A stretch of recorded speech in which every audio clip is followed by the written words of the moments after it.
Well, Kim Leadbeater and her supporters say they have studied how assisted dying has worked in other countries and heeded the lessons. Over the past 20 years, about a dozen countries around the world have adopted some form of assisted dying or euthanasia, including Canada, Australia, several states in America and in Europe, Spain, Austria, and most notably Belgium, where assisted dying became lawful in 2002. Similar to the proposals here, patients there had to be over 18, suffering from a terminal illness or subject to unbearable pain, as well as meeting other safeguards. Opponents of our bill claim there has been mission creep in Belgium's law. Children have since been included if they suffer unbearable physical pain, though parental consent is required, and even those without a terminal illness, such as a psychiatric disorder or dementia.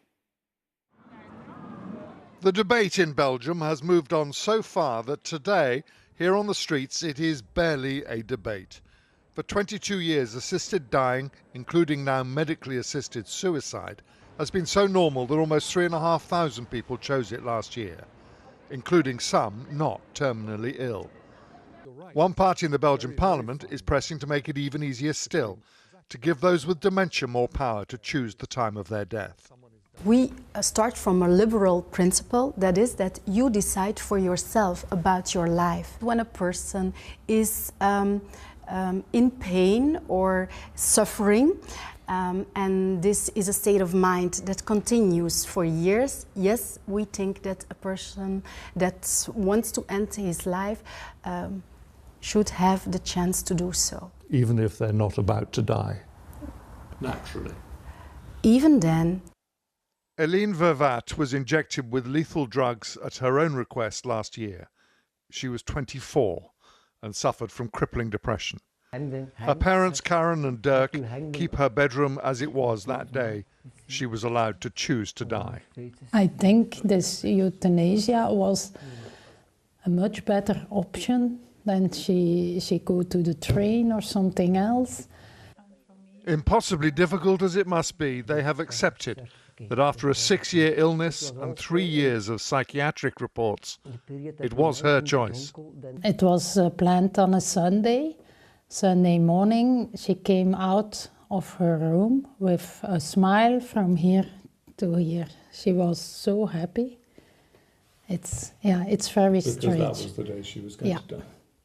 You could ask her to live longer and be unhappy, just because we like that, but seeing her unhappy doesn't make us happy also. Fernand Coulineau is a lawyer who's long warned the laws have expanded way beyond what the original legislation intended. Inevitable, he says, however tightly you try to define assisted dying. So it was a decriminalization, not a right. It rather quickly went from decriminalization to a right. It develops very fast from the last resort to the first question. I know a number of elderly people in hospitals, and day 3 of their stay in the hospital, someone came along and asked, "Did you already think about the possibility of euthanasia?" For doctors like Yves Delocht, it's the wishes of the patients to end their suffering that trumps everything.